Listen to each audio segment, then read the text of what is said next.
Welcome to the April 8th forum for Know Before You Grow. Thank you for everyone who's here and for those who are still coming to join us.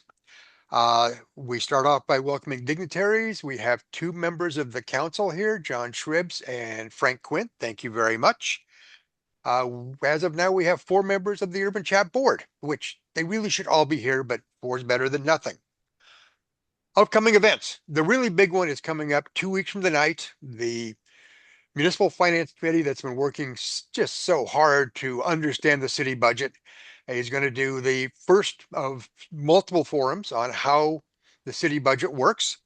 The phrase they've come up with to describe the event is follow the clucking money, a new Urban Chat series that cracks open the city budget one egg at a time. For the benefit of Norm, who is new to this, there was a time in the 1880s when Petaluma was the egg capital of the world. As a result, chicken and eggs are still a frequent feature of the local art scene. Some people are tired of it, but nonetheless, it's hard to get past the egg thing.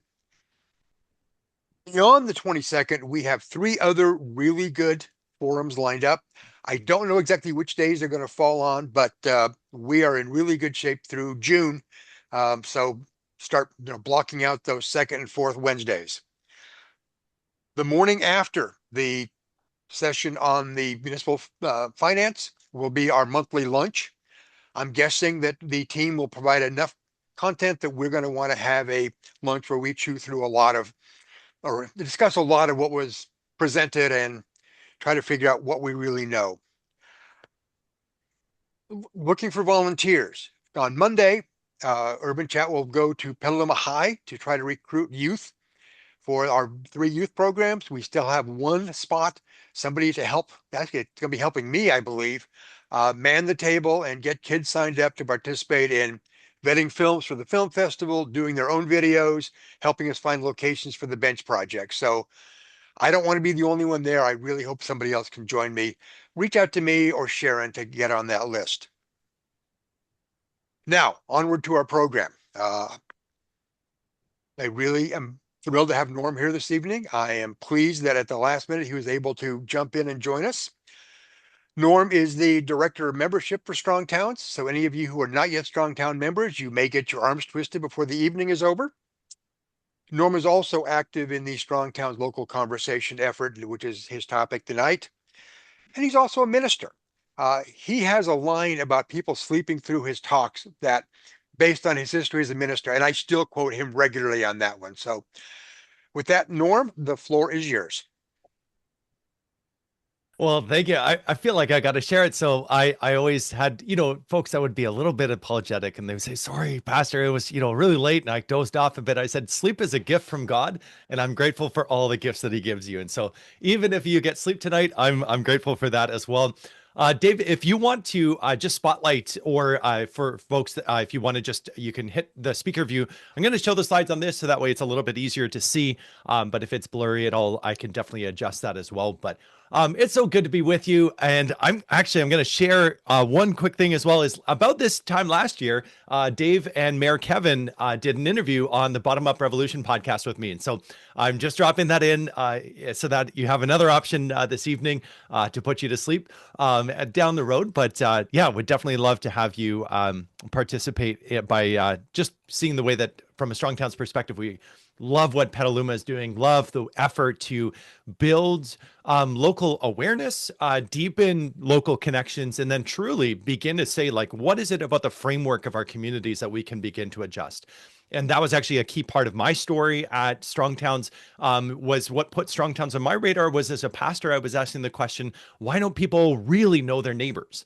And it wasn't just that they were poor people, in the sense of being like, dismissive of the needs of others. I would see congregants that drove 40 kilometers to drop off a meal for somebody who had just had a baby. And yeah, they didn't realize that the family next door had had a child for 6 months. And so it was a question for me that like couldn't only be about morality or about goodness. And I began to dive into it partly from my work in the mayor's office previously and other interests in local government. I said, maybe there's something in the built environment, and tried to learn a bit more about it. And that put StrongTowns on my radar, which then began to not only unpack that, yes, we have been building neighborhoods that are making us less connected than we might otherwise be. We're diminishing our opportunities to perhaps have those serendipitous, like light encounters with other people that just warm the heart, boost the soul, and give you that connection down the road.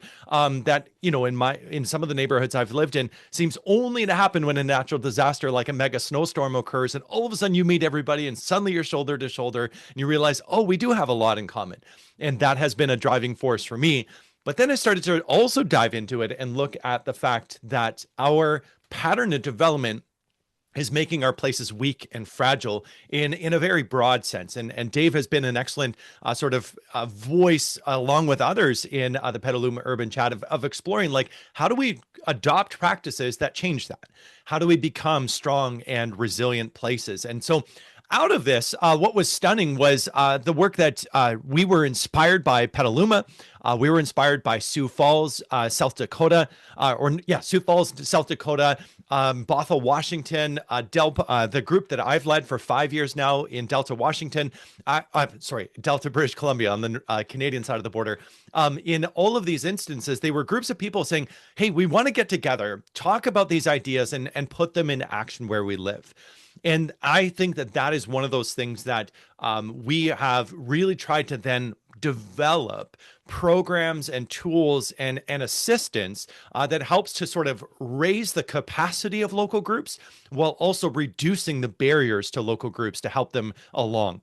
One of the deepest challenges that you'll find is you need available energy, you need available ideas, and you need some level of organizational skills in order to be able to bring those things together. And sometimes that can be in a unicorn who has the ability to do all of those things, but much of the time it requires broadening the bench, sort of building out capacity. And so out of this, what StrongTowns has learned is that we will succeed as a broad StrongTowns movement if we can mobilize a movement for change.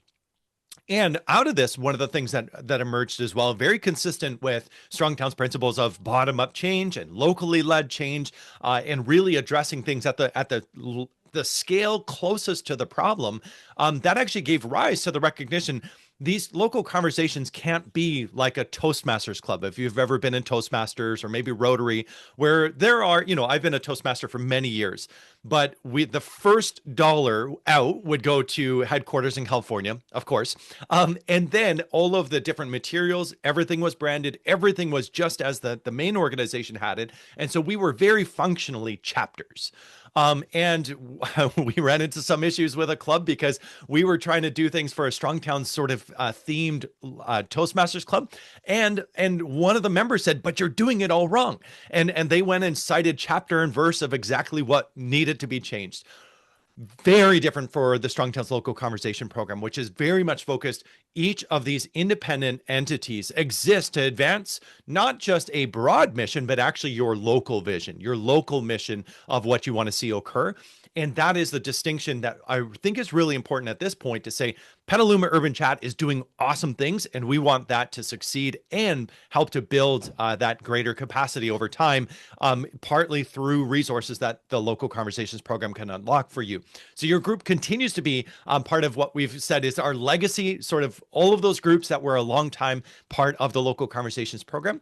But what we are working at is building out different stages that groups move through and helping group leaders to sort of learn at the local level what they can do to build that capacity and help each other on the way. And I'd be happy to go into more detail on that. But the reality that we see is we are gleaning lessons from people like Dave and people like others that I hoped in time to be able to meet, that are doing this work at the local level. Each of these leaders in a yellow vest is representing one of the groups that they were present at our most recent national gathering to be able to describe the work that they're doing. We have all of these leaders, all of these participants doing the noble but humble work of going out on the sidewalks. In this case, in Des Moines, Iowa, they said, all right, let's do an exercise of everyone having some type of a disability, for vision impairment or mobility impairment, and let's experience the community in that way. So putting on a lens through which to be able to view the community, and then documenting it so that the individuals who experience this as their daily reality wouldn't have to be the only one speaking up to say, well, in my experience, this is what it's like. And so beginning to walk a mile in other people's shoes, or in other people's scooters, as it were, in order to experience and I see what was going on. This group in Artesia, California, Petaluma has been doing some awesome stuff. What I love hearing, the chats that Dave and I have had, and with Mayor Kevin as well, about the effort to build civic literacy has been awesome. One of the things that StrongTowns Artesia recognized is that in order for them to have an opening into the conversations of stirring up people's interest in learning stuff about bylaws and zoning, and some of the things that Dave can get you excited about, but maybe others are not so naturally gifted to be able to just ooze out that interest. In Artesia, as an icebreaker and as a way of building local pride and of beginning to understand how systems work at the local level, they said, let's start by picking up trash. And then they would pick up trash, they would have bags of trash, but then they discovered the city would either ignore their request, can you come pick this up? Or they would say, well, actually, if you have bags of trash, that's, meets a new category and you have to, pay a fee for the city to send out a crew. And they were like, no, we are just seeking to do good. We're going to put this trash here. We have helped to clean up and beautify an area. Let's work together. And so it was about learning ways to break down those barriers. And I think that's one of those things that every city is better off when its residents begin to take the bull by the horns and take action in these ways. But in their case, they also said we are better off because together we're learning what it takes to take care of our place. We're being given permission or inviting ourselves into the opportunity to care for our place. Here's a group, I can't remember the location of this, folks, but they are painting the places where people aren't allowed to park anyways. It's within that legislated distance from the curb, along the curb from the stop signs, because as the vehicles were pushed up to those stop signs in spaces where technically they could get a ticket, what they were also doing is blocking visibility of pedestrians and cyclists and others. And so in that setting, they realized, well, if the city currently doesn't have the funds or the staff on hand to be able to mark these things, why don't we take on ourselves in certain areas to demonstrate the distinction that this is where daylighting of an intersection is really valuable, and let's experience it viscerally or personally and begin to do this. Again, these are not trained experts in spray paint application techniques, nor are they engineers of the perfect width of a brush, but they're just doing it themselves to learn the process and be engaged. And this is really at that core of that translation work that's always needed. And council members would recognize this, especially that residents care deeply about their place, but they will sometimes struggle to have that translation occur to how do I affect change in this area? I want, when I worked in the mayor's office, I got letters that I would respond to for the mayor on every topic under the sun. And so many of them were feeling helpless, hopeless. The anger would be very deeply felt because they felt like they just weren't being heard. And here is an instance of someone saying, not only did, maybe a mother reach out and say, my son nearly got struck and killed today on his bicycle. I don't know what to do. And local groups could emerge and say, we can actually be part of making and improving our community as we do this work. And so to me, what stands out is just the sheer energy, the vitality, the opportunity that emerges in these types of things. And again, these are some of our groups doing some of these things some of the time. So it isn't that in order to be a group, you have to be rock stars and, every single one of these things has to be done. But I think the broad sample shows that this type of activity begins to build greater local capacity. And so here they're repainting where sidewalks used to exist and then have been scuffed off or brushed off over the years. In another instance, creating the conditions similarly with the blue paint of daylighting a mid-block crossing so that way people are more visible, to make it clearer in a gentle way to people that are trying to park their vehicle where you can and can't park. Those types of things can become very valuable.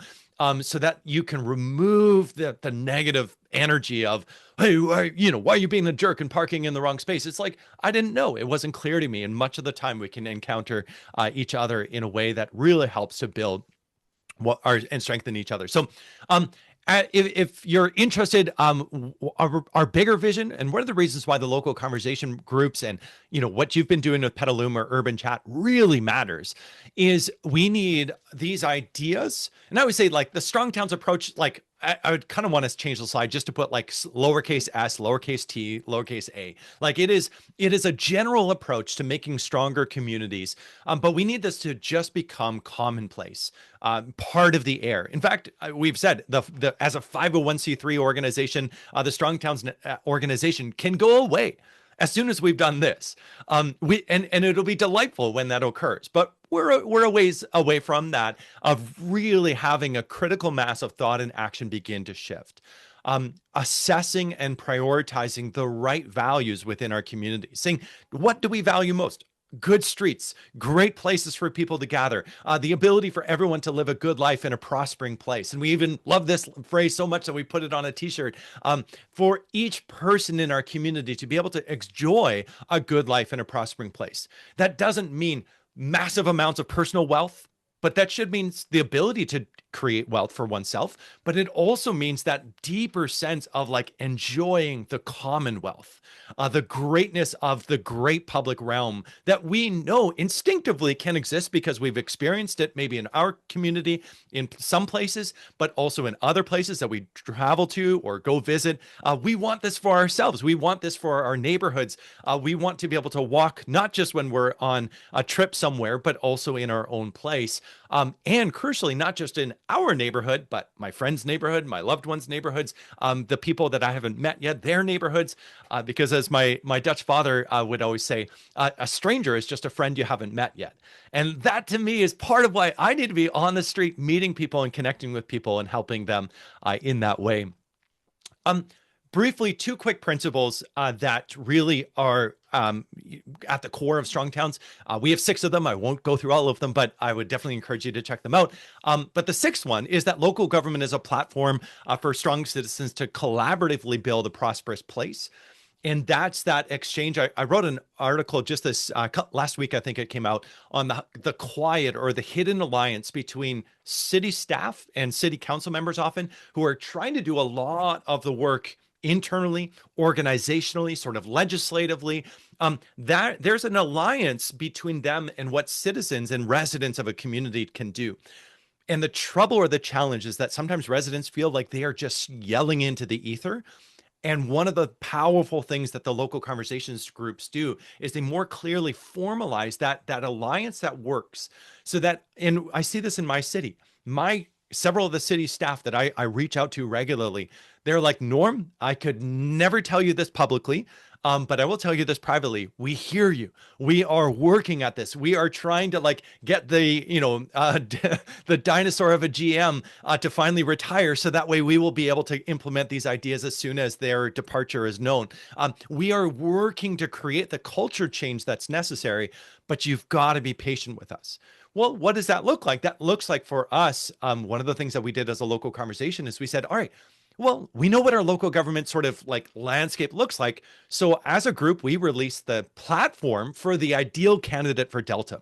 We weren't seeking to endorse anybody.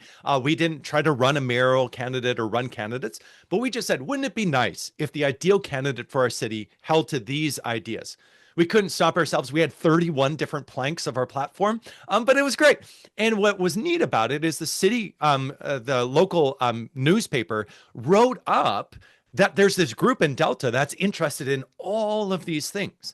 And then when our candidates, some of the ones that we favored, when they were out on the street, and people were like, hey, nobody wants any of the stuff that you're talking about. I haven't met anybody that wants this. They could say, oh, go check the paper. There's a group of people that genuinely want this. And that's that transformative work of then helping that collaboration to really begin to thicken up, to mature, for those conversations to improve. And this is where that fifth principle is really, I see in what each of you represent is being that strong citizen that says, I take ownership of my place. I'm a co-owner by fact of, if you are a voter, that means you're a co-owner. If you are a contributor through property taxes that your landlord pays or that you pay, you're a contributor to this Commonwealth project. It's a cooperative project. We're co-owners. And so when we take that view, we're so much more than just a taxpayer. We're so much more than, even worse. I'm always like, ratepayer? Who came up with that as a self-identification? Nobody wants to be known as a ratepayer. I'm a co-owner. Does that mean I have to work with the other owners to get and advance a vision of what I want to see? Absolutely. I wish I could just call the shots for my city, but I'd probably mess things up. And I need other people to help me in that. And I think that's where, I look at we've got elected officials here. That weight of responsibility as a representative of co-owners of how to take this on. And for your work to be aided, you need as many strong citizens as you can muster that are really deeply committed to their places. And so out of this, just sharing, we have 1,400 places where we have local conversation groups that are in various stages of getting started up. At this point, we have 263 that are active. We were actually over 300, and we had several that had gone dormant. People had moved away to college or other things like that. So we routinely are seeing, where do we have active sort of concentrations? I need to update this map because we have a group in New Zealand and we have a group in Uganda. But what's amazing about it is just each of them are doing that work for their own local purposes. It's not so that, some big organization is able to say, well, we have a branch plant in, country A, B, and C. It's in Uganda, they said, we have street safety committees that are proposing the elimination of all of our street vendors. So that way, when people are driving, they're more likely to be able to veer off the road and get back onto the road without hitting anything. And they've said, we've got this all backwards. I had a similar conversation with a prospective leader in Colombia, Papayan, Colombia. He said, I own an ice cream shop and my city wants to get rid of my storefront seating. And he said, why? Why would we ever allow the degradation of the public realm in order to be able to speed more cars through? And so he said, I'm resolved to gather together groups of people to do this work.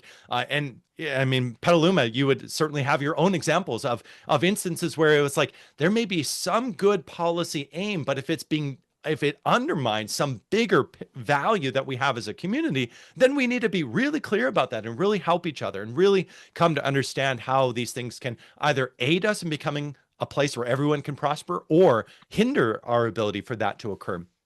And so I always say at StrongTowns certainly over the years, I hope you've experienced this. Your group grows and thrives and prospers on your timeline. Always, there's no sort of preset metric that we need each group to reach a certain stage or else, they're voted off the island. At the same time, we provide a ton of support. So we have 4 of us staff members that are routinely working with local conversation groups all across North America and other places as well. But then what we also are providing is peer support. So if you ever are like, hey, I'm kind of getting worn down by this, and I look around at everybody around me, and I get the same answers from them. Are there other people I can talk to? There are. We have forums for people. We have ways to help encourage you, because this is work in which you need every so often that boost or that benefit to come along. And so we've developed this proven pathway. What I think the conversation with the board as well as others is just to learn from you what your vision for Petaluma Urban Chat is and how StrongTowns can assist you in that. Like I said, this is not going to be a Toastmasters where you get a manual and you have to follow sort of all of the specific procedures and you get somebody coming in and telling you what to do. Instead, it's like I said, it's with our support. If there's more ways that we can assist, Dave, I wasn't able to get out to Petaluma, so this is a bad example. But when I was in San Francisco, I had a meetup an event in Pacifica, but also did a local conversations meetup in San Francisco, in Sacramento, and in Chico. And Petaluma was the one that missed out because Sacramento booked me in first. And so I was like, oh, but we want to get to your community to help and support what you're doing as well. Out of this, have you ever gone through the Don't Be a Jerk agreement, Dave? Maybe this might be one of those areas I could mention, but only in jest if need be. But I Oh, personally have, but a lot of folks here haven't, and I like the "don't be a jerk" idea. Please, yeah, yeah. Okay, please explain it. cool. So I'm assuming none of you are jerks, which is great. It also fills me with a lot of joy. But what we literally call our local leaders agreement, and this is an expectation that we have of any local leader. So members, we've just said if you have members of your group, yeah, most of the time they're going to be pretty good. But of our leaders, we this is the expectation that we have, and we've said just don't be a jerk. Or another way of defining that is don't, do conduct yourself in a way that brings more people into the movement. We don't win through alienation. We don't win through owning people or, trolling them or doing things like this. And I think it really speaks to a philosophy that says we need to be here for a long time, and for a good time, but also to not burn bridges. And I think Strong Towns is seeking always to instill a discipline of working within existing institutions. So you won't see people being like, we have to burn it all down. There's a lot of intemperate, sort of sarcastic versions of urbanism that you'll find online. As a pastor, I would say like there's something very carnally satisfying about some of the stuff that like the sarcasm just drips, and you're like, oh man, that feels, I finally feel seen. Or, there are there are Reddit channels that are devoted to, abolishing cars and things like that. And sometimes, snark can get you only so far on the internet, but it won't get you very far in the community. And so we've had to deconstruct some people's deeply held views of what it takes to win arguments online, where we're like, one, that shouldn't even be your primary goal. You need to be on the ground. You need to be with people, being able to look face to face with each other. And so we summed it up like, just don't be a jerk. Now, the one thing that is not a jerk like activity, but we've also used this as a tool of restraint and opportunity for our groups, is by not having them engage in local partisan processes. So we have said it is totally fine if you want to endorse a project. So if there's a good, social housing project or a new for-profit housing development that makes good sense for the community, by all means, speak out in favor of it. My group, have organized several campaigns. One was the Yes for Ladner Village campaign. We just said there's enough people saying no to any of the changes. We want to say yes to our village thriving. And so we conducted a campaign. We got people to write letters. We did all of that sort of effort. And we had a role in helping to bring about the changes that we wanted to see. But the flip side of it is, as you well know, we live in somewhat polarizing times, especially south of the border, which would be your border, that is. There are challenges, and trying to navigate that, we've said you can either take the approach of your Chamber of Commerce that will, in some places, the chambers really lean into local politics and get involved in endorsing. We've said take more the approach of like a Rotary, take more of the approach of those groups that just say, we are here for a long time. We are going to endure. I would say you can wear your other hats and endorse candidates, but the one thing that we've asked groups, and we actually had a group in St. Paul, Minnesota, that said, we think that part of our strategy is picking the right people to win. And so we're not going to be a local conversation group anymore. And we said, that's fine. Go ahead and sustain St. Paul. That's their group name. That will be great. We wish you well. But we're not going to have that be connected with what we're doing. There's also, the very practical part of it is Strong Towns is a 501c3, which from an accounting perspective is valuable. It means that there's a nonprofit relationship with members. But the responsibility then is not to conduct ourselves in partisan politics, and not even to shade those lines gray as is often the case, but just to be really clear about what we do and don't do. And so it is not a jerk-like activity to endorse candidates or parties. I've always said, put on your other hat. But as a local leader or a local participant, there's sometimes so much value in working so closely with someone, even if you're preparing to endorse their opponent the next day. Just be good. Don't be a jerk. And over time, people may begrudgingly at first, but over time, truly, sincerely come to say, I realize that you had the best interests of our community at heart. And that's important when we lose votes, when we win votes, when we are dismayed that nothing is coming to a vote. All of those things truly matter. Um, the last thing, but I feel like this is already touching on what David mentioned in terms of building benches, which again is becoming a more common activity for our groups of just saying, how do we dignify and make honorable the places that we live in? And part of that is by removing things that are either irritants or barriers or harmful to us. And that is where at StrongTowns, what we have is a lot of groups that are using templates to build these really cool benches that are being installed in parks or at bus stops to really help dignify the public realm and just improve it.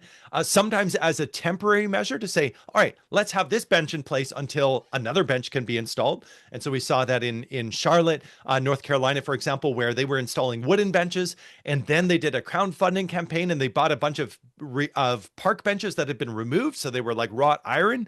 And then the city's transit agency said, we're being shown up by a bunch of punks. Let's actually do the proper work of establishing a program to install more benches. And so the net result is that it emerged out of observed needs within the community. And this is where what we say at Strong Towns is, if you have limited resources, and especially for our council friends, the real limitations that your community faces and the real fraught challenges you have. If you commit to a big dollar item, it requires you to then say no to so many other projects, so many other potential opportunities. And so we've taken a distinct approach that a lot of our groups are modeling, individuals are doing, and we encourage cities in this as well. It works at each level, to humbly observe where people in the community struggle, and then ask yourself, what can we do right now to address that struggle? And then go and do that thing and do it right away instead of waiting. And so I was up in Chico, California. I loved there. They had curbs that when they had first been poured back in the 70s or the 80s near the university, they just plunged you. So if you were pushing a stroller or if you were in a wheelchair, you would just plunge off. We're very familiar with that. And the idea was, well, we need drainage. And so that water needs to go somewhere, so we can't have any kind of a disruption of it. And the thought of accommodating people that were going to be in a wheelchair just wasn't there. What the city of Chico did is they just poured simple asphalt curbs down, sort of ramps.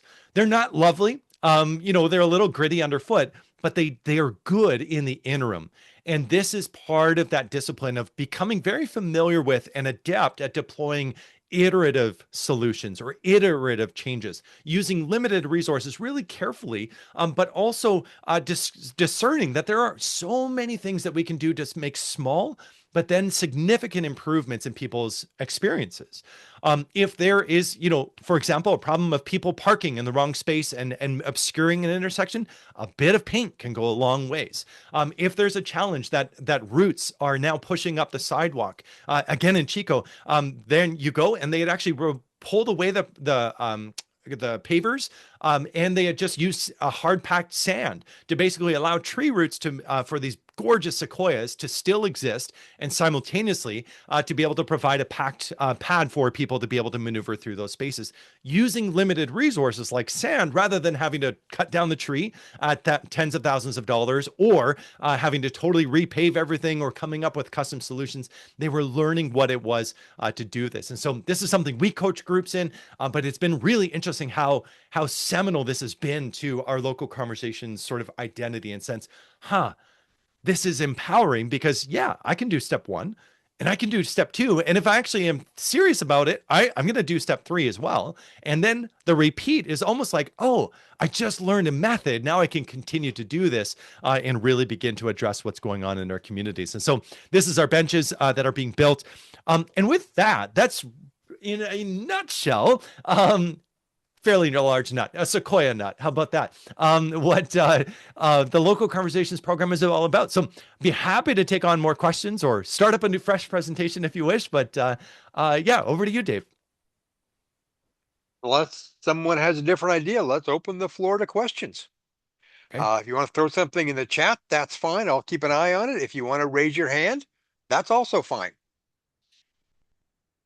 Oh, come on. Somebody say something. In the absence of an immediate question popping up, tell us about the national gathering. Oh, yeah. So the StrongTowns National Gathering is in Fayetteville, Arkansas. Here, I will, and our website is gathering.strongtowns.org. And this is in May. So that is coming up, but we have been hosting now for 3 years running, and this will be our fourth, a gathering of concerned citizens. So there are, for any technical profession, for the architects, for the planners, for the engineers, for the accountants, for the city managers, there are technical conferences that they can go to and should and do. But what we also said was we need to have a really great sort of grounding space for people to say, I really care about my community. I want to understand housing more, but I also want to be connected with people that are doing in a similar state. And so we have warehouse workers, we have Amazon delivery guys, we have teachers, we have nurses, we have sort of the hoi polloi, the regular folk attending. And that's been one of the remarkable things. And what I loved, what we just did last year in Providence, Rhode Island, was, which is terrible from a West Coast perspective. We keep one of these years we're going to get it on the West Coast, or at least in Pacific time zone, so that way it's a little bit closer for me and for you. But when we were in Providence, we did 2 years prior, we had hosted it in conference centers, and it just didn't it was good, but it wasn't like awesome. And so then in Providence, what we said was, we've got to take it to the street. We need to do an unconference. And we're doing it again in Fayetteville, where there are multiple venues. And to get from venue to venue, you just walk. And if you need an ice cream, you stop in at the ice cream shop. And if you need, drugs, well, not drugs, but, pharmaceuticals, you go to the drugstore. I got to be careful of my language here. And the result was, people were like, we didn't have to escape the conference to experience the city. And that's definitely going to be our experience in Fayetteville as well. Fayetteville is doing fascinating things. They're in Arkansas, and they are a place where they've just said, help is not coming at the state level. The state sort of philosophy of support for local government has been very limited, very hands-off in a lot of ways. And so the result has been the recognition that I think a lot of our places are going to have to grow into, which is, help is not necessarily going to be forthcoming for us. We're going to have to really take responsibility for improving our own places.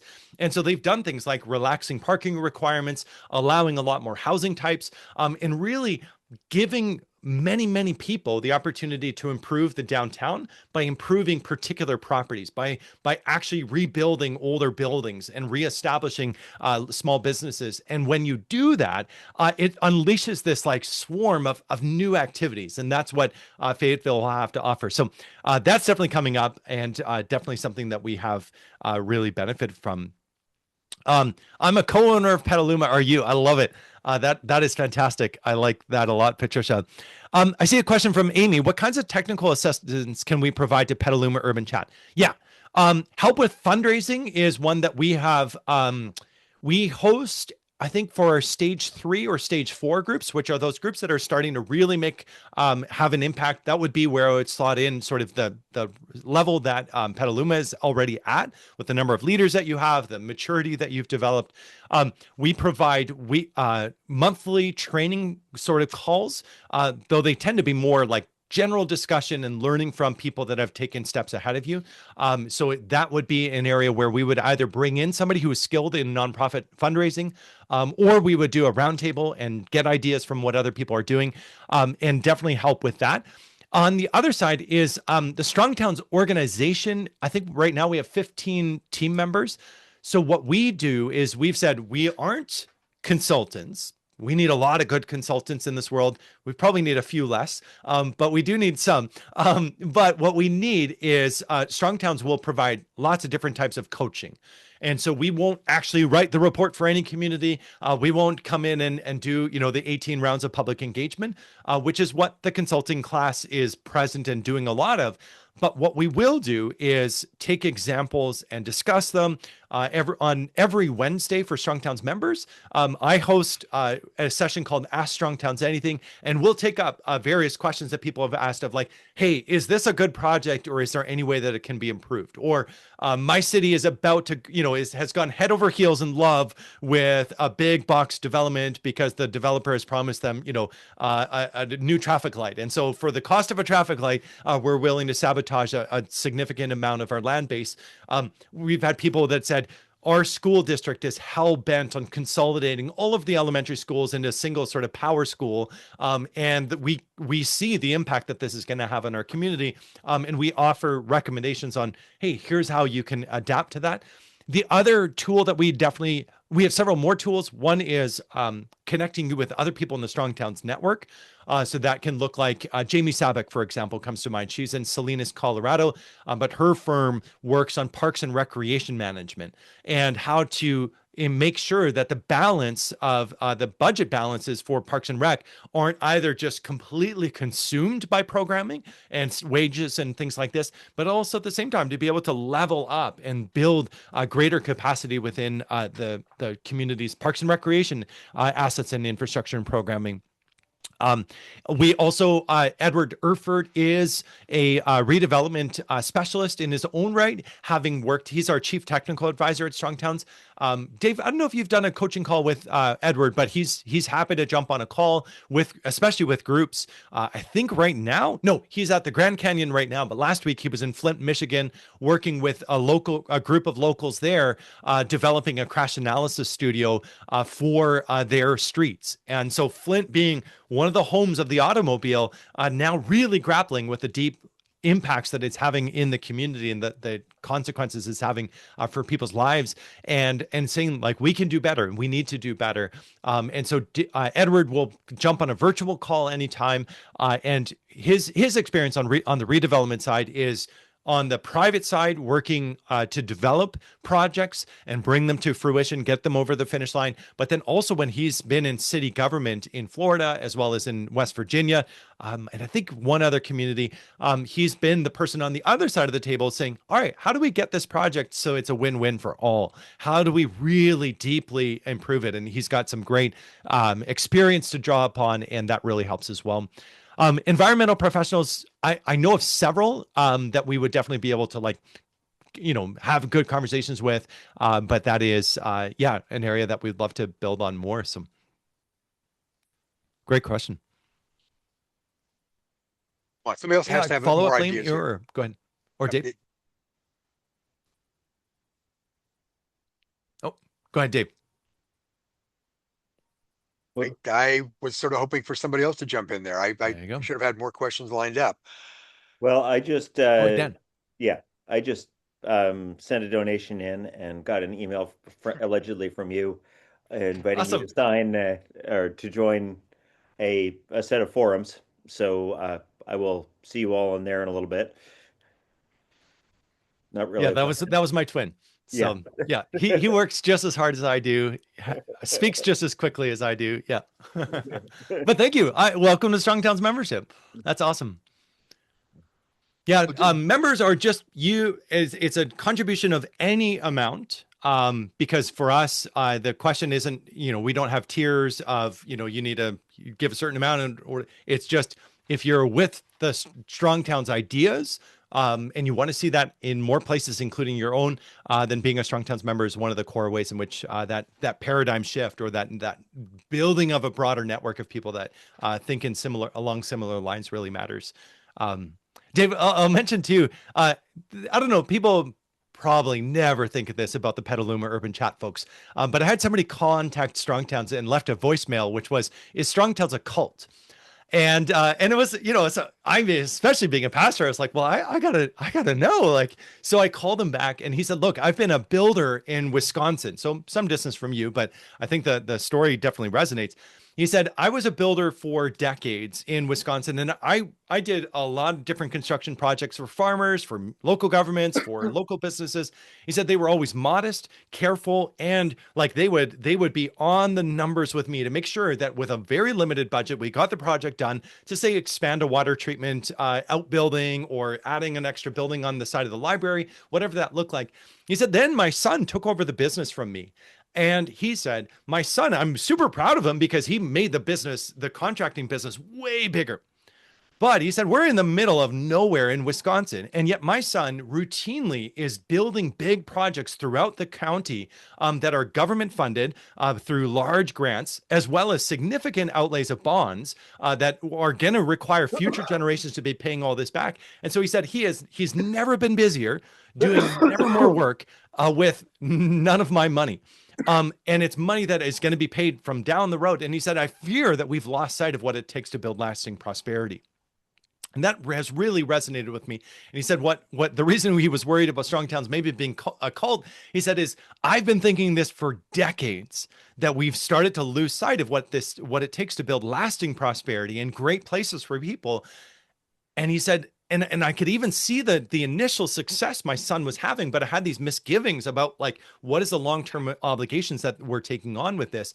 And then he said, and then I started listening to the StrongTowns podcast, and Chuck was saying similar things to me. And he said, either I've lost my mind and I've joined a cult and now I'm just in like a cult zone, or there's actually truth in this.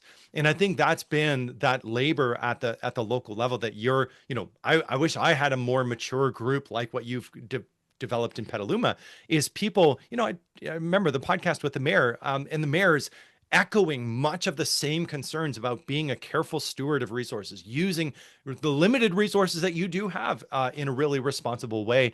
And that comes down to specific votes at specific times at council, and that can be tough. And I won't always agree with all of the decisions made by everybody in our orbit, but what matters is that real grappling, like how do we build that prosperity of the full person, like the whole being. I want people to prosper, not just financially, but financially does matter, but then socially, culturally, health-wise, all of those different layers as well. So We'll note that the mayor has now joined the call. He wasn't there when we started, but he is in the room oh, now. hey, So Mayor thank you. Kevin, good to have you with us. Thank you for carving out time in your day. I really appreciate you joining us. Well, just to offer a little endorsement of the Ask Strong Towns Anything program, I was at the meeting a week ago with Joe Minicozy. Eileen, who is here this evening, was also joined me. That was a great program. I sent it off to my cousin, who was going to come to Fayetteville with me and just ride his bike while I went to the two conferences, CNU and then Strong Towns. He watched that and said, "Oh no, I'm going to go to Strong Towns. I'm going to go ahead and write a check to attend that conference because you guys are saying things that I really believe in." So, it was a great program. Those who haven't watched it yet, let me know. I'll send you the link. Uh, it doesn't necessarily, it was on municipal finance. It didn't necessarily apply to Petaluma, but it showed us how many different ways municipal financing might work and how it leads to different kind of communities. I mean, it was eye-opening. So that's it. That's an endorsement. Yeah. No, I appreciate that. And yeah, it's one of the highlights of my week for sure, is just being able to connect with people. And I'll share, if you're interested, there's the sign up and or the information about the Ask Strong Towns Anything sessions. And just even if you're not I'll tell you this, if you're not a Strong Towns member, that's fine. Well, it is fine. But you can get the link to come join us from Dave or Eileen now. The link is the same every single week. And just come check it out. I would love to have you be part of it. And maybe at some point we're going to have a Petaluma themed session where everything is just about Petaluma and we just dissect every last element of it in the most gracious and winsome way. So, yeah. There have to be more questions out there. Norm's a lot of fun. We can't let him go this early. Although I'm sure his family wouldn't mind having him back. Right. Yeah. All right. So a couple of the examples, and I'm sorry, my brain's a little off this evening. Bear with me. A couple of the examples you gave may or may not have had questionable legality, for things, and I'm no stranger to that. I will now admit that I glued a bunch of flex posts along a fog line one morning, and am responsible for or part of a team responsible for dropping a bunch of benches at bus stops in various places. How do you deal with that as you work with the city and different agencies within the cities?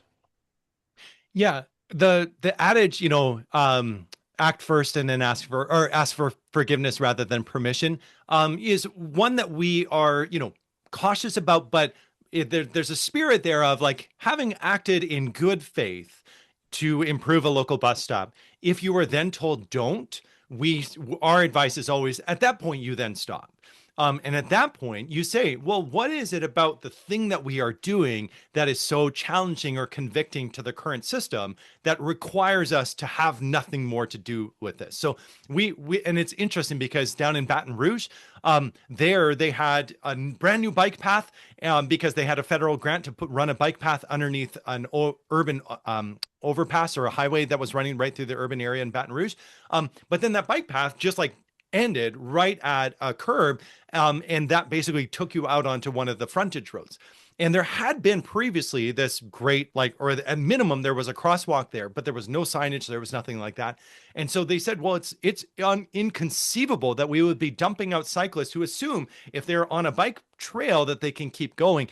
And so they said, we identified from street maps where the crosswalk used to be, and we just repainted it. And we put up a couple of obviously amateur signs. And they didn't meet, code and things like that. And then they took photos of it and they didn't do social media first. They instead sent it to city staff. And I think that's another element that sometimes younger folks, and I can count I'm a millennial. So I at the age of 41, I still have that like desire to first tell the world and then tell everybody around me. And so that is an instance where we would say like, be in conversation, say, hey, this is what we're intending to do. And because we're not vandalizing, we're not trying to like, throw out nails on the street so that way we slow down cars. Like, that there would be things that will legitimately create a safety disturbance. But we've also found that our groups that have established themselves as a 501c3, especially if they have group insurance, they're much more careful about these types of things. They will sometimes have a little bit of a wink, wink, nudge, nudge relationship with, who knows, somebody else that may have put these things out at some point. And it's within that like system of we have some bylaw, enforcement groups or city attorneys that are just so risk averse. Everything is by the code. And then you look and you say everything else is being neglected and ignored, but you're doubling down on this. The individual that repainted a crosswalk where it already existed and was charged with it. Thankfully, the charges, I think that was in Florida or one of these other places, and charges were dismissed. So some of it is knowing your local landscape. Some of it, we've had city staff that have just said, thank the Lord, we didn't have a chance to get out to that intersection, but somebody's gone and painted where cars aren't allowed to park. They're helping us. And that feels like a DNA switch that occurs where all of a sudden, if there's any engineers, bear with me for a moment. I will say engineers don't fear public speaking or death as their top two things that they're most fearful of. The number one fear that an engineer has is having to return to a problem that they fixed. And that is a real sort of programming challenge because and I understand it from an engineer's perspective. If you fix a bridge, you don't ever want to have to return to that in your lifetime. But we're talking something very different when we talk about the human interface, the spaces that we migrate through, the spaces that get worn down, and that's that work that's there. So we would say you have to be clear if something looks or feels at all like it's going to be vandalism, don't do it. We had a group member, he wanted to put out these like, bless him. He wanted to buy get old pallets and then build these planters and then put them in the middle of the sidewalk to stop kids on e-bikes from basically going too fast. And I was like, we're never going to do that. And he was quite offended. He was like, well, and I was like, you're putting junk in the middle of the sidewalk. That is not an improvement of the community. Now, junk is in the eye of the beholder, but that was an instance of like, this would not have been valuable.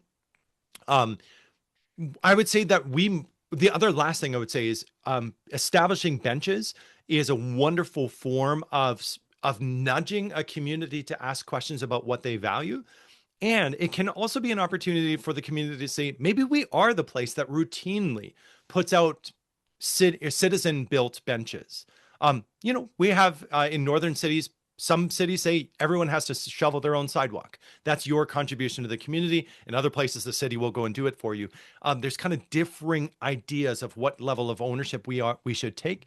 But what we can at minimum be doing is saying like, it sure would be nice if we had these types of features available, these types of spaces improved for us.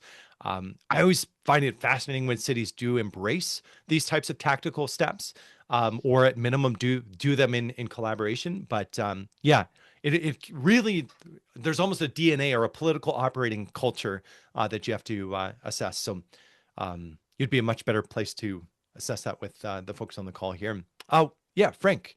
And Frank, you're a council member as well, if I remember right, right? I am. I am. Thank you. Fantastic. And Norm, thank you for coming and speaking with us tonight. Greatly appreciated. As I was listening to you, the thoughts that were going through my mind were, as it relates to Petaluma, as you probably know, we're a community that has an urban growth boundary, and which is certainly a good thing. But we're also a community that doesn't have enough homes. And I believe that one of the solutions for helping contribute in a positive way is focusing on small lot development. We Mhm. have bits and pieces all over town, and it seems to me that developers are not particularly, or home builders are less interested, at least that's my perception, in small lot development. What communities have you seen that have, are there communities out there that are sort of a role model that we could look to and learn from? Or are there, some key policy things that we really need to take a look at to, to help move us in the right direction on this? Yeah, it's an excellent set of questions there. In terms of communities to consider, Kalamazoo, Michigan, and Fayetteville, Arkansas are two examples of places that have leaned into the permission structure for small lot developments to occur. That looks like, for example, maximum site coverage requirements being clear. And Spokane has done this as well, but instead of things like setbacks from the side of the yard, instead of those setbacks being absolute, they become relative setbacks. So that generally everything has to be within the constraints. But if there's a mature tree, you can bump your buildings over slightly, and that is essential for building on triangular lots, or building on like an irregular, misshapen lot. Those types of things. The other challenges to explore is there anything that is one size fits all in your building fees? So that can be very common with development impact charges or other types of permitting fees, that no matter the size of your project, if it's for 8 stories of 80 units or an eightplex, you're going to face the exact same thing. Another responsibility that a community has is to say, is there anything in our code that we can do to improve the opportunity that people have to add on irregular types of dwelling opportunities? So if your code still exists where it requires one front door facing the street instead of multiple, or in my city, we are not allowed to use the same front door for 2 units. So you get into this weird thing where you can't have more than one front door, but you also can't have more than 2 units using that same front door to enter and then leave from an entryway to go into separate spaces. Those are throwbacks to a suburban mindset that are completely at odds with the vision of let's provide for those opportunities at the local level. And so one of the most healthy steps, I wish I remember which community it was. There was a council member that said, I'm going to go with someone in my community. I believe they were like second generation. They wanted to basically develop more of their property for a sibling that was going to be moving in from another country that was immigrating. And they said, all right, is there a way that we can get this project over the line? And so the council member actually sat through all of the steps in the development process and was astounded and promised to abstain when it came to any kind of a vote. But I believe it was just a simple duplex sort of project, but not in the, knock everything down and rebuild it. And they took note of all of the barriers, all of the encumbrances, and said, all right, that's probably something that we can hit the delete key on. That's probably something we can hold off on. And another major element is on financing. Financing is a huge element of this. If there are discretionary fees, they don't necessarily need to be waived. So, for example, a hookup fee. Some cities will require for your utility hookups, you have to pay the fee up front because the work crews are eventually going to show up and eventually do the work. Many of those fees, the city knows that the money is going to come. So it can come due on the day of occupancy, or it can come due 6 months in. I would definitely recommend Small Housing BC is, I know they're in, I can't remember if it's .org or .ca, but they have done a ton of great work on looking at what those barriers are to alleyway construction, those types of things. That would definitely be something to look at. Spokane has done a lot of really good stuff on that. Spencer Gardner is a contact that you could reach out to. There, and then the last thing I would mention is the pre-approved building plans can also go a long ways. Or what I would love to see is if you've had a good example of a project that got through. So a small lot development, basically providing the guidance to your city staff. If anything looks or smells or even closely resembles this, expedite it. We already know that we want housing in our neighborhoods. So it shouldn't be a question of, well, does this meet the definition of providing housing? If it's a house, if it quacks like a house, it is a house.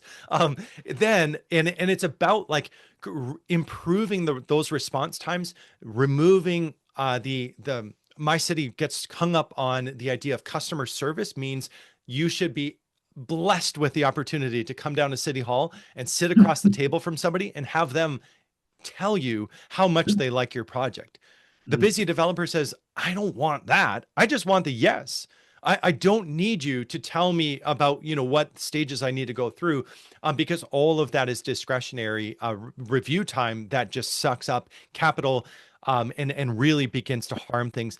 And then the last element is there anything in your code that requires land assembly? We know that larger developers are always going to opt towards land assembly. They will want to, put 6 properties onto one parcel and then make a strata or condo out of it. But a lot of your small builders won't want to go through that extra headache, but often are obliged to by parking requirements or by some of the other on-site wastewater requirements that many single family homes that are larger than the individual sized units that are being built. You can have 5,500 square foot home for 3 people that has a less stringent requirement than a much more modest 2-story, 2-unit development. And that is a huge burden that any kind of multifamily development faces.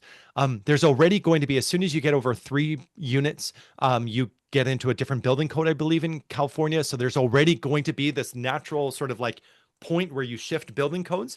So then it's actually a great opportunity to really stress at the community level, hey, we're the community that makes it so easy to build under the residential building code, so that you don't, and basically say, like, and this is very consistent with StrongTowns, that if you want to opt into multiple leaps in increments, moving from single detached house, like several steps above, you're going to have to go through the regular process. But what we've said is, if you can allow that next increment to be by right or the easiest thing possible, you'll see way more of that, because that's how our communities used to develop. They didn't go by leaps and bounds, like measures of or orders of magnitude more in housing intensity. You would see gradual increases, and that's something that we can definitely work towards improving. Thank you, Sharon, for dropping in the proper link. John, what about for you? Okay, thank you for being here with us tonight. I'm also a council member here in Excellent. town. Thank you for service. Yeah, and so I come from a strong, shall we say, environmental background. Yeah. So one of the things I'm hearing from our citizens is about our congestion, because we have urban growth boundaries, as council member Quitt brought up. And at the same time, we're trying to do this infills. But let's go taller, let's do this. And people are going, wait a minute, we have people are really feeling, compared to what they had, they've hit a point where all of a sudden they're hitting congestion and traffic around town on the main arteries, especially across town. And there's a few things we can resolve with that. But and then you start talking about, okay, we're going to put in 6 or 8-story buildings near the downtown area, and they're going, you're crazy. So it's this congestion attitude, and also let's hold back on growth entirely. We don't want any more growth. And you want us to get into bicycles, but we're not going to go into bicycle yet, unless there's something else. Is there other towns that have reached this point, like us, where they've found some sort of solution or some sort of what they can say, some messaging or some change in behavior that we're looking for, that we need to make to, or get over this hump of, okay, we are going to build. We're have some water limited, but we're going to build anyway. We have limited space we move out to, but we're going to build anyway. And we have congestion, but we're going to build anyway. So how do you go against, how do you come up with a campaign to say, we still want to build? Yeah, it's a fantastic question. I will be, I'm still workshopping the best way in which to make this case, but every significant sort of place that is worth being in has congestion, and it's the price you pay for living in a great community. And that can be in a small community, that can be in a larger community. So we've taken somewhat the oppositional approach of saying, like, we need to embrace congestion. Congestion is just the price you pay for living in a great community. And another layer of it is that if the congestion is as bad as it's described, that is the consequence of your current development pattern.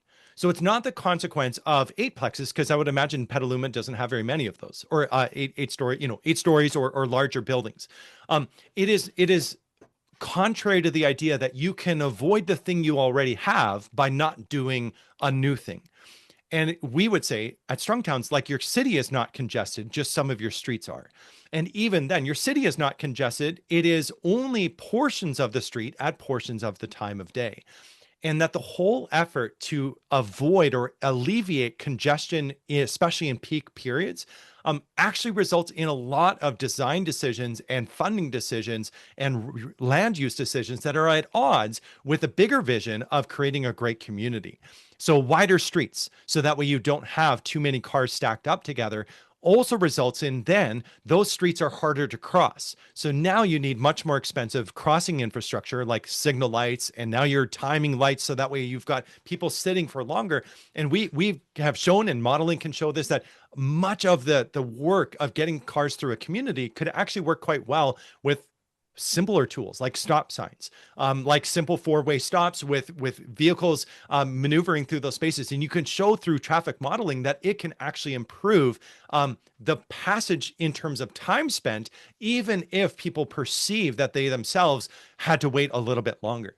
But the flip side of it is that what you get when you begin to just embrace vehicles moving slower through your community is a reduction in vehicular noise, an improvement in the conditions on the street for all other participants, and the necessary recognition that my place is not a place to simply pass through, but a place to be. And so if I need to go to a place that I am, intending to get to, embracing that, like, when I am more likely to park and walk some distance, is when I know that it is not going to be worth my time to get back in my vehicle and walk and drive there. And so we see this in power centers, for example, where in the larger power center, you will go to one store, you will then get out, you go about your thing, and then you don't even think to then walk over to the other side of that large parking lot. Instead, you're going to get in your vehicle and you're going to drive over there. But now all of a sudden you have, in a sense, doubled the amount of congestion in that area within that hour, because it went from one trip with several walking connections to two trips, and then a third in order to escape. And this can be that refactoring, that by vociferously saying we need to basically make sure that we don't have the dreaded congestion, you create the conditions in which everything then becomes diluted or spaced out from each other. You require this in terms of wider road widths. You require this in terms of higher parking requirements.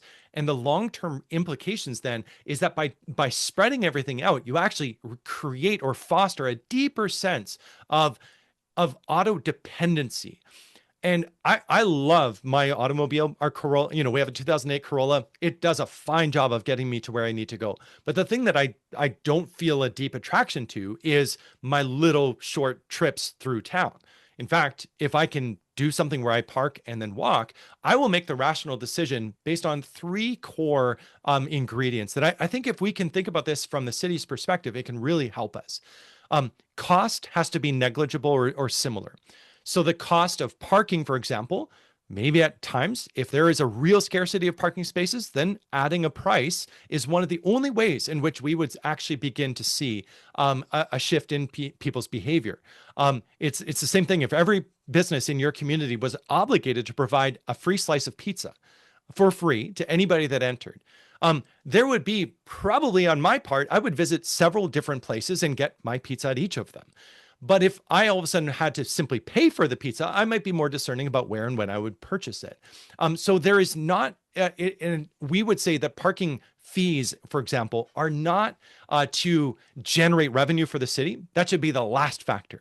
It's to allow for a maturing of a place where people realize like, oh, not only is the cost equivalent between me parking versus me being able to use my vehicle to make more of these trips. But then the second part is the time factor. My time needs to be about equal. So congestion is actually one of those tools that makes it more likely if you're going to an Oakland Raiders game, you're more likely to be willing to take the BART in than to drive all the way in and find a parking space and do all of that, because you make the very rational decision. My time is valuable. And now if I cannot get right up to where I need to be, then I'm going to consider an alternative. But our communities have for the longest time said the thing that we need to provide is ample, easy access by vehicle. And then there's simultaneously, my city has spent thousands, hundreds of thousands on transportation master plans, active transportation, and we're trying to do all of these things, but we're undermining all of that because not only is the cost seemingly higher in order to be able to go on foot, but the time cost continues to be dwarfed by, significantly outweighed compared to what I could do if I just drive there. But then the third one that I actually think we have the most control over is how dignified do I feel? Do I feel like I am being honored in my choice to maneuver through my community on foot? Now, and hear this, if you've got a new housing development, that's a great opportunity to partner with a local developer to say, all right, I want you to identify 3 nearby locations and let's see if we can do public realm improvements so that people who live there feel that they have an honorable, dignified path to those 3 locations: school, library, and say a local coffee shop. Because the moment that we begin to feel like we are welcomed and honored in taking that choice, then I'm not the idiot sweating in the heat, wondering why I left my air-conditioned cocoon behind. And that's one of those core challenges. And so people, even when I was in Santa Barbara has a lovely sort of core and it's downtown. And the folks there, many of them were like, yeah, but we all need our cars. Norm, like, I don't think you understand. Like it's hot here. I said, find ways to add shade, find ways to add interest, find ways to add beauty, and you will actually really capture people's interest in being able to navigate on foot. So to recap, one is you already have a congestion problem. The question is from development that's occurred based on your previous pattern of development. So if you're changing your pattern of development as the state is directing you to, but also, folks are beginning to realize, oh, we want a walkable downtown or we want a walkable community. I don't see it as a 1-to-1 linear equation that the number of homes equals the number of cars on the road at any given time. Number of cars, maybe. That may be for a long period of time until sort of the pattern shifts. Many people will still have a vehicle. But if I can get a handful of them to use their vehicles just a little bit less because they felt that their time was being honored and they were being dignified as they moved around on foot, all of a sudden, now you've got excess capacity on your roadways. You've opened up additional spaces. And so maybe one thing this might not work in Petaluma, but one of the things I want to do across the Lower Mainland in British Columbia is have, instead of bike to work week, which maybe does your community do like a bike to work week? I'm fine with it, but my critique is that's fine. That's just like people trying something for a bit, and that can be useful for a few folks. My pitch is, and I'm borrowing this from someone, is everybody drive to work week. So everybody has to drive. So if you walk regularly, get in a car. If you take a bus, if you take a school bus, be driven. And the moment that would happen, people would say, oh, I need everybody else to get off this road. And that might mean investing a little bit more in transit. It might mean being willing to have a bike lane maneuvering on the side of the road, that might look like just improving our sidewalks, because the moment that happens, they're out of their cars, and the chaos that we experienced that one week when everybody drove is over. And it's about appealing to people's own interest to help them in that way. And so that might be one of those considerations. Now, I will say there are a lot of very poor imitations of walkability that show up in architectural renderings. There's always like the same eight stock characters that are, look so happy and they're playing frisbee in the middle of the street. We need realism to be baked in as well. So if that new housing is in the middle of the industrial park, you're going to have to say, this is going to be a tough road for a while, but we're going to have to work with this. And then the other side is, I grew up in rural Alberta on a dairy farm and then moved to a city. Every community thinks that they have the worst rush hour. Rush hour in Lethbridge is when you have to wait once for a light cycle to go through. It might be a little bit more than that in Petaluma. Californians love their vehicles and all that. Dave is shaking his head, maybe not, but there's also, people's own behaviors will alter based. I always say I am remarkably irrational in so many different ways. I'm a Calgary Flames fan. We haven't won the Stanley Cup since 1988, but I'm very rational when it comes to transportation. I will make decisions based on time, speed, and dignity, or time, cost, and dignity, my own perceived sense of those things, and make my decisions quite rationally in that way. And we do that every time that we take transit. The people that would never take a local bus but take the BART to a game, that's a decision made from people taking those three things into account and saying like, oh, I really enjoyed that, or that was part of the experience and I appreciated that. So, Dave, you got me fired up. Or, yeah, Kevin, appreciate that. New growth downtown creates housing with way less driving needs and congestion. Part of it is also keeping up the civic end of the bargain around public disorder, being really clear that like we want our streets and our spaces to be honorable and dignifying for everybody does mean addressing instances where people are acting in violation of that. Bylaw enforcement really matters, especially in areas that we want everyone to feel welcome in. So that can look like anti-littering, making sure that, I'm careful with this. The broken windows theory of policing was maybe too harsh on the side of what New York cops were doing as a policing strategy, but as a care for community strategy, making sure that broken windows get fixed, making sure that litter gets picked up, making sure that people feel like the broken bus shelter got repaired quite quickly. And at minimum, it showed that somebody was caring. That really matters. And that's where local conversation groups can definitely have a role to play in that as well. Yeah, and then maybe I'll pick up on Kevin, your comment as well, that way more gets approved than ever gets built. This is also the number one reason to unleash that group of cottage builders. I would say we need a cottage industry that builds cottages again, because this is your gal that hangs drywall all week and then with two friends does a project on the side on the weekends. How long can that person on a drywaller's salary manage to hold on to a property that they have under, that they brought to completion, or even that they're midway through?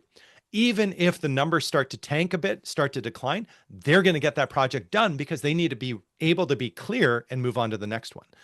But if you are a larger builder, you work the margins and you actually have built in your ability to hold and delay and not actually build. You get the approval, you're entitled by planning, and then you sit on it. The bigger the project, the more likely that is to occur. The moment that, in Canada, we had a 1% increase in interest rates. Whew, most of our big projects paused. They're all waiting. Not the small guys.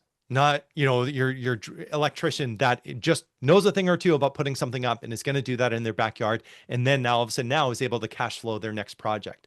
And so we would say that these small scale builders are your lifeline of keeping supply emerging when your big builders are hitting pause. And ironically, we've made it easier for the big builders. Yeah, they face all kinds of penalties, but they know the game. But the small builders get hammered with every unexpected delay, every sort of questionable decision that goes against them, every time that they have to go and bang in yet another sign to tell the community about what's happening. That can be a real burden. I would say we need more housing on housing lands. It's that simple. So if we have set aside land for housing, John, to your comment about protecting environmental areas, we worked in Florida. We were coaching several communities, and one was Lake County, Florida. We had community sort of engagement sessions with stakeholder groups. 8 o'clock, the environmental groups and advocates showed up. Advocates for the spotted painted turtle, the whisper willow, sagebrush, all of these different like subsets of groups and environmental defenders. They came up and they said, we're so tired of having to defend swamps. We're so tired of all of these environmentally sensitive areas like being under threat. And already our county has entitled all of these projects to come and rip them up. Then we had a follow-up with the developer community stakeholders, and they were from 9:30 to 11 o'clock. And the environmental group folks were like, can we stay? And we're like, absolutely. And I swear, the first thing out of the mouth of the developers was, we're so tired of having to build in swamps. We're so tired of having to build in environmentally sensitive areas. And they were like looking at each other, staring daggers until they realized they were both tired of the same thing. And it was because all of the existing neighborhoods were off limits and none of the existing spaces were deemed adequate for the work that they had to do. And that's, the value of an urban growth boundary. Eventually, communities do thicken up and broaden out, but much of that work has to happen on the existing lands that you've set aside for this. And when we do that, we have the best assurance that people are going to want to live there because they already do. We have the best assurance that kids are going to be able to walk to school because they already do. We have the best assurance that people are going to be willing to have neighbors because we already have people who have neighbors. And so that can be, really powerful, but it's too easy when you have one, there's 2 neighbors on a greenfield project.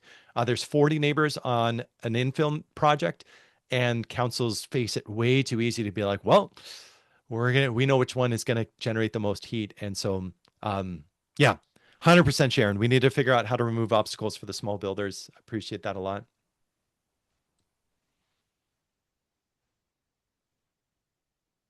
Any final questions? Yeah, I'll just make a quick comment. I have 2 adults moving into the house this coming summer. My son's fiance and also my daughter moving back home. And so I've had to make all sorts of rearrangements and stuff, but I was able to work with our building department and find out what were the legal limits and the permits and everything. And they were very nice and polite and basically helped out figure out what were the limits, what were the sizes I could do without going through a permit process.